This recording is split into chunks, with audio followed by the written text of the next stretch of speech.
नमस्कार, मी रेखा रेखाज किचनमध्ये तुम्हाला सर्वांचं मनापासून स्वागत करते। मुलांच्या शाळा चालू झालेल्या आहेत आणि मुलांना डब्याला रोज नवनवीन असं काहीतरी पाहिजे असतं, असं कधी तिखटाचं की कधी गोडाचं। तर आज आपण बघणार आहोत मस्त असा गोडाचा पदार्थ जो की अगदी झटपट तयार होणारा आहे, बनाना पॅनकेक्स। खायला तेवढंच टेस्टी आणि हेल्दी देखील। सो असे हे बनाना पॅनकेक्स कसे बनवायचे आहेत यासाठी आपल्याला साहित्य काय लागणार आहे, चला तर मग बघून घेऊया। सो यासाठी आपल्याला लागणार आहे अर्थातच गव्हाचं पीठ। तर 1.5 वाटी गव्हाचं पीठ मी इथे घेतलेलं आहे।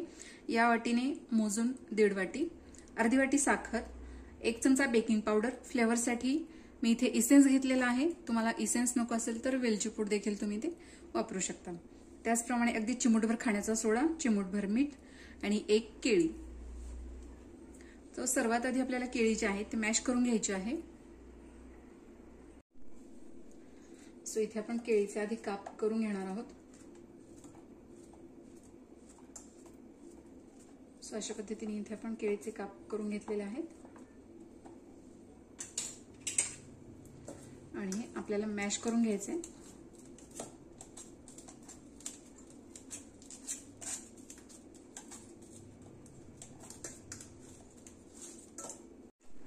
सो केळी इथे आपण मॅश करून घेतलेली आहे, तुम्ही बघू शकता। इथे यामध्येच आपण ऍड करणार आहोत साखर। साखरेचं प्रमाण तुमच्या आवडीनुसार कमी अधिक तुम्ही इथे करू शकता किंवा गुळाचा वापर देखील करू शकता, जास्त हेल्दी होईल। सो हे व्यवस्थित असं मिक्स करून घ्यायचे। यामध्ये तुम्ही तुपाचा किंवा तेलाचा वापर देखील करू शकता, मुलांच्या आवडीनुसार तूप किंवा तेल यामध्ये ऍड करायचं। सो इथे आपण घालणार आहोत हे गव्हाचं पीठ, त्याचप्रमाणे अगदी चिमूटभर इथे मीठ, खाण्याचा सोडा आणि बेकिंग पावडर।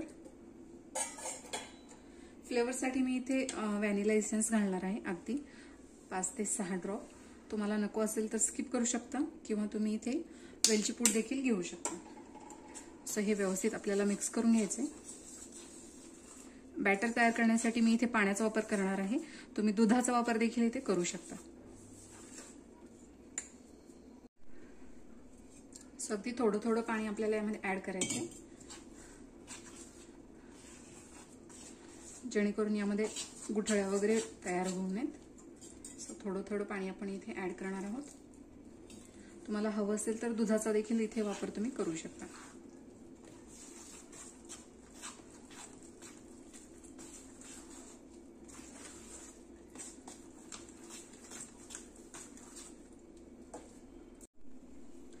सो बॅटर आपल्या इथे तयार झालेलं आहे, तुम्ही बघू शकता। बॅटरची कन्सिस्टन्सी आपल्याला अशाच पद्धतीने ठेवायची आहे, खूप घट्ट पण नकोय आणि खूप पातळ पण बॅटर नकोय। सो बॅटर इथे आपलं तयार झालेलं आहे।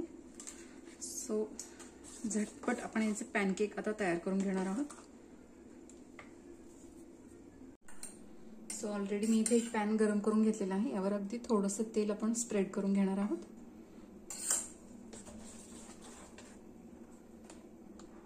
1 चमचा बॅटर आपल्याला इथे अगदी हलकं असं स्प्रेड करून घ्यायचंय।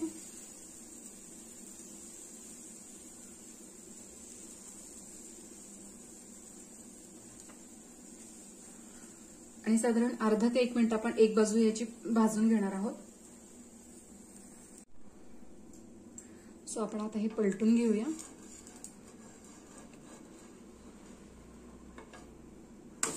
वा, मस्तच।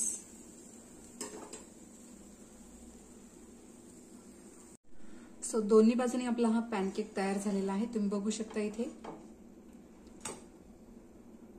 दोन्ही साइड्स छान अशा गोल्डन ब्राऊन झालेल्या आहेत। सो हा पॅनकेक आता मी काढून घेणार आहे आणि अशाच पद्धतीने सर्व पॅनकेक्स मी इथे तयार करून घेणार आहे। सो अशा पद्धतीने सर्व पॅनकेक्स इथे तयार झालेले आहेत, तुम्ही बघू शकता। किती स्पॉन्जी असे हे पॅनकेक तयार झालेले आहेत। रेसिपी जर आवडली असेल तर नक्की ट्राय करा। व्हिडिओ जर आवडला असेल तर लाईक करा, शेअर करा, सबस्क्राईब करायला विसरू नका। बेल आयकॉनला क्लिक करा, जेणेकरून तुम्हाला माझ्या व्हिडिओची नोटिफिकेशन येत राहील आणि अशाच प्रकारच्या छान छान रेसिपीज तुम्हाला बघता येतील। प्रेमाने बनवा, प्रेमाने खाऊ घाला। धन्यवाद।